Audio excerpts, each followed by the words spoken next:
কুড়ি দরে কিনে লই দেখে তাজা তাজা, টপাটপ খেয়ে ফেলি ছাঁকা তেলে ভাজা।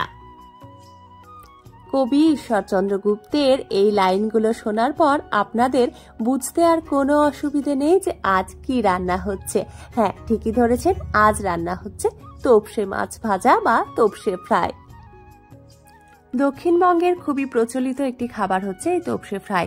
বিয়ে বাড়ি সহ যে কোনো অনুষ্ঠান বাড়িতে কিন্তু এই মাছের বা তোপসে ফ্রাইয়ের যথেষ্ট চাহিদা থাকে। শুধু তাই নয়, যে কোনো ছুটির দিনে আমরা বাড়িতেও তোপসে ফ্রাই প্রায় বানিয়ে থাকি। তবে বাড়িতে কিভাবে অনুষ্ঠান বাড়ির মতন তোপসে ফ্রাই আপনিও বানাবেন খুব সহজে, সেটা জানতে হলে আপনাকে দেখতে হবে পুরো ভিডিওটা। শুরুতেই আমার যেটা করা প্রয়োজন ছিল, মাছের মুড়োগুলো কেটে বাদ দেওয়া। আমার খেয়াল ছিল না, তাই মুড়োগুলো আমি পরে বাদ দিয়ে দিলাম। তোপসে মাছ ধুয়ে তার সাথে লেবুর রস, নুন, হলুদ, সামান্য জিরে গুঁড়ো, লঙ্কা গুঁড়ো ভালো করে আমি মাখিয়ে নিয়েছি। এবার দিয়ে দিচ্ছি পুদিনা পাতা বাটা। অনুষ্ঠান বাড়িতে এই পুদিনা পাতার সাথে কিন্তু একটু ধনে পাতা বাটাও দেওয়া থাকে, কিন্তু আমি যেহেতু ধনে পাতা খাই না বা পছন্দ করি না, তাই ধনে পাতাটা বাদ দিয়ে দিচ্ছি। আপনারা চাইলে ধনে পাতা অবশ্যই দিতে পারেন।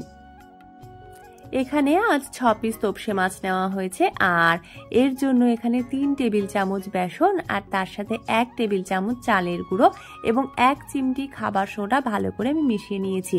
সাথে দিয়ে দিচ্ছি আমি কাঁচা লঙ্কা, হলুদ আর তার সাথে দিয়ে দিচ্ছি আমি অল্প একটু চিনি। এখনো আমি লবণ দিইনি, লবণটা দেবো সব শেষে। এবারে অল্প অল্প জল দিয়ে আমি একটা ব্যাটার তৈরি করে নিচ্ছি। একবারে বেশি জল দিয়ে দিলে পাতলা হয়ে যেতে পারে, তাই আমি ব্যাটারটা অল্প অল্প জল দিয়ে তৈরি করছি।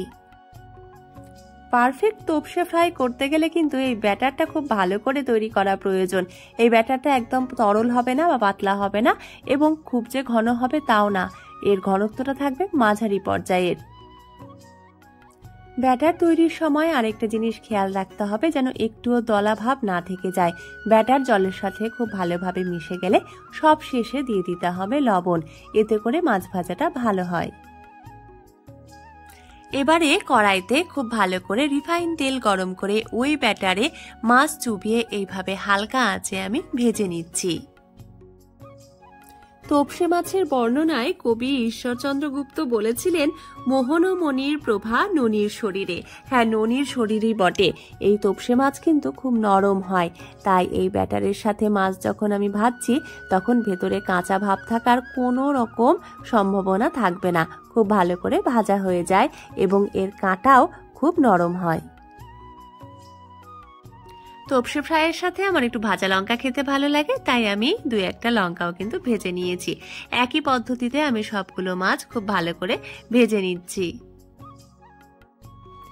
অনুষ্ঠান বাড়িতে এই তোপসে ফ্রাই মূলত স্টার্টার হিসেবে থাকলেও বাড়িতে গরম ডাল ভাতের সাথে এই তোপসে ফ্রাই খেতেও কিন্তু খুব ভালো লাগে। আমাদের সবগুলো মাছ ভাজা হয়ে গেছে। এবারে এইভাবে স্যালাড এবং কাসুন্দির সাথে এই গরম গরম তোপসে ফ্রাই আমি পরিবেশন করছি।